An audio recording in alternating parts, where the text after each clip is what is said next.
Assalamualaikum warahmatullahi wabarakatuh. Kami dari kelompok 6.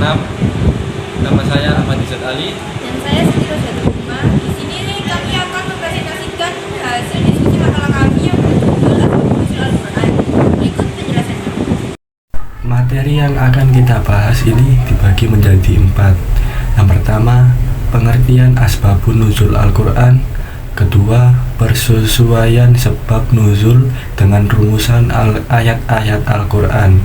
Ketiga, fungsi sebab nuzul dan kegunaan mempelajarinya. 4. Bentuk-bentuk redaksional sebab nuzul dan teknik pengenalannya. Selanjutnya, pengertian asbabun nuzul Al-Quran.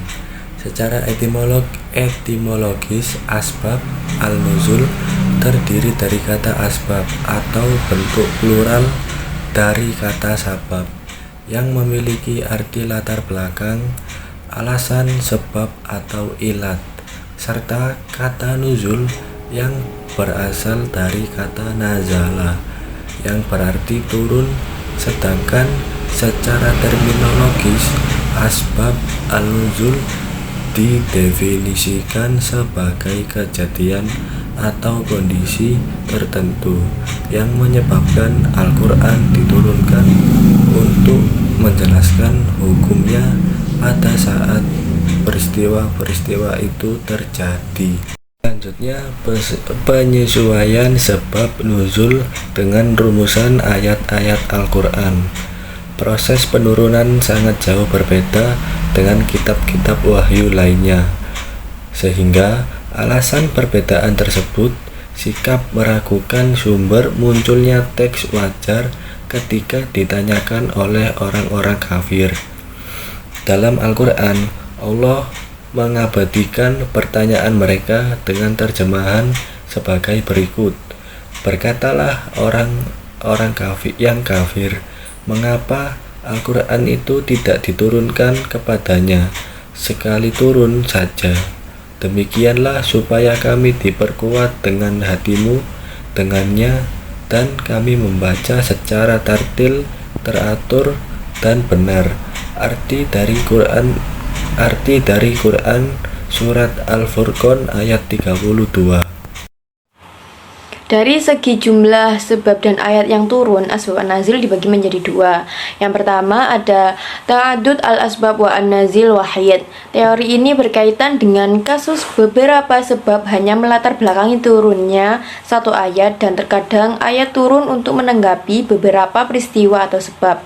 Contoh misalnya tentang riwayat turunnya Quran surah Al-Baqarah ayat 238 yang artinya peliharalah sholatmu dan peliharalah sholat wusta. Berdirilah untuk Allah dengan khusyuk.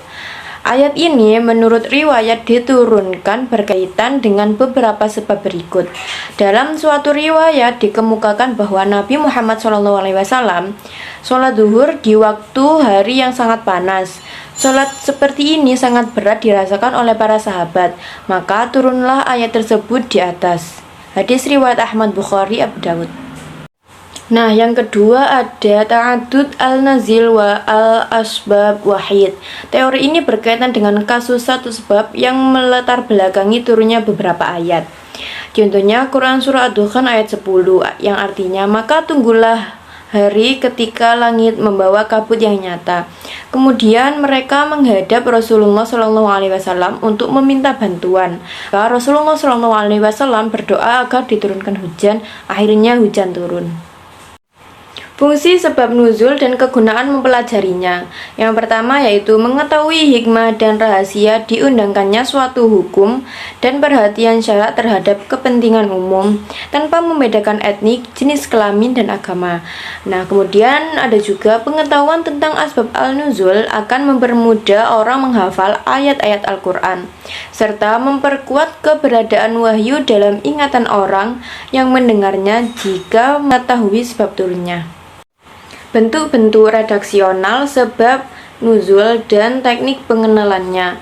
Yang pertama ada sarih atau jelas. Ungkapan riwayat sharih yang memang jelas menunjukkan asbabun nuzul dengan indikasi menggunakan lafaz atau pendahuluan.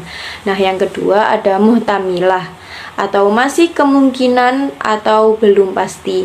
Ungkapan muhtamimah adalah ungkapan dalam riwayat yang belum dipastikan asbab an-nuzul karena masih terdapat keraguan.